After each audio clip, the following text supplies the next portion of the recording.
Every business has the same problem. The phone rings and nobody picks up. After hours, weekends, and lunch breaks, the call goes to voicemail. Customer calls your competitor and you never even knew they tried. Most businesses throw bodies at this, more staff, answering services, or bigger teams, but the margins don't really support it. And the coverage isn't 24/7 anyway. I run a real estate company doing over $15 million a year, and we were losing leads every single day to missed calls. So I built an AI voice agent to answer every inquiry in my business. And today I'm going to show you exactly how to build one yourself in 5 steps. How to map exactly what your callers ask, how to choose the right platform, how to build a knowledge base so it knows your business, how to write a system prompt that controls its personality, and how to test it until it's bulletproof. Plus, there's a free download at the end with my exact setup framework. Let's go. First decision to make is how you choose your provider. I've been involved in voice AI since 2022. By the time I was actually ready to build, I demoed at least 20 providers. Now, in choosing a provider, here's exactly what I was evaluating. 1, does it sound natural? This is the one that most people underestimate. There's a massive difference between a voice that sounds like Siri and a voice that sounds like a real person. And it's not just the voice itself, it's the tonality, it's the pacing, the way it handles pauses in a conversation. Does it feel like talking to someone, or does it feel like navigating one of those horrible phone menus? Your callers will hang up on a robotic voice. A lot less of them will hang up on a natural one. 2, what's the latency? Latency is the gap between when you stop talking and when the agent responds. In a normal human conversation, that gap can be almost 0. In a bad voice AI, that could be 2 or 3 seconds, and most people immediately know something's off.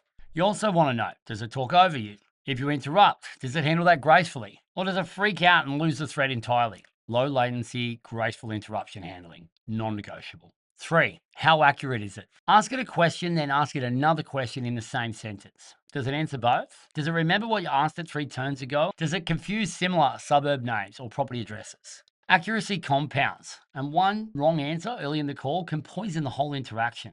So test it hard before you commit to a platform. 4, what can it actually do? Can it send an SMS after the call? Can it transfer to a live number? Can it book into a calendar? Can it pull from a live knowledge base? A lot of providers will demo beautifully, and then you find out the functions you actually need 6 months or more away on their roadmap. Get specific. Test the actual functions, not just the demo.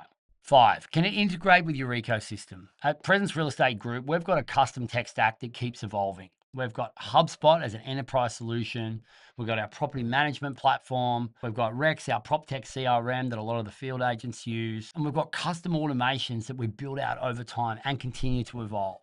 Go list technology, so much more. Our team members do get it good. That's why our agents outperform the industry by 3x, and our property management service is off the charts. Whatever your solution is, you need to know it's going to work with it.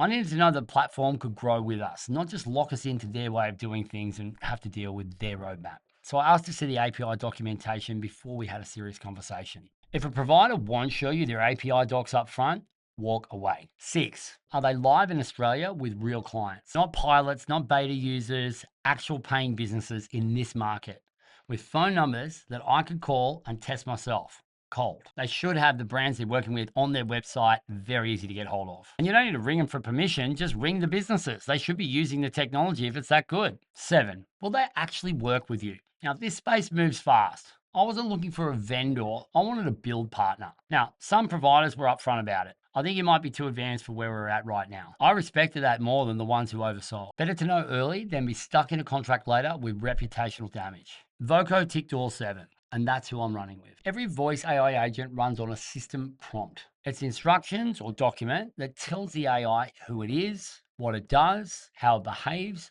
and what it's not allowed to do. Think of it as 4 questions you have to answer before your agent goes anywhere near a live caller. 1, what can it do? Define the scope explicitly. Our agent, Peter, handles inbound leasing inquiries. That's it.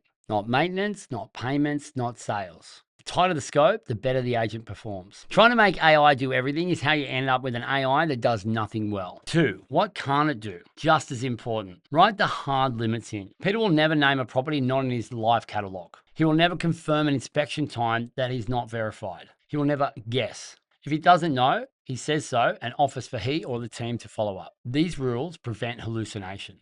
It's the AI equivalent of a new employer giving a customer wrong information because they didn't want to look uninformed. 3, how should it behave? Tone, pacing, how it handles an upset caller, what it does when someone goes completely off script. This is the personality layer. For a real estate business, professional, warm, upbeat, not robotic, not overly casual. And it has to feel local. That matters more than people think. 4. What voice? The voice is a brand decision, not a tech decision. It needs to match your industry, your market, the caller profile you're serving. Listen critically, not just for quality, but for how appropriate it is for your company. A voice that works for a law firm may not work for a property management company. Here's the advanced tip, and I've never seen anyone else cover this properly.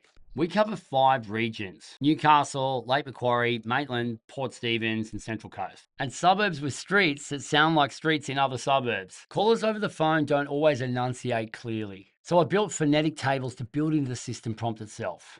Not the knowledge base, the system prompt. Because I want it top of mind for the agent on every single call. Every suburb, every commonly confused street name. Mapped out with the variants a voice recognition system might hear from an Australian accent. Warners Bay versus Warner Bay. Streets that appear in 3 different suburbs. Common mispronunciations. We covered it all. This works invisible to the caller, but it's the difference between an agent that says, "Sorry, could you repeat that 4 times?" and the one that nails the suburb on the first pass. Now, a quick note on my Google Doc here. That's not 546 pages of prompt. It's the same prompt repeated many times with each version and the change noted above it. 1 change at a time, not negotiable. If you change 3 things at once and something breaks, you don't know which one caused it. The VOQUO platform has version control built in, but I also keep my own copy because it's heartbreaking to lose prompting work that you can't get back. We're on version 7 of the master prompt now.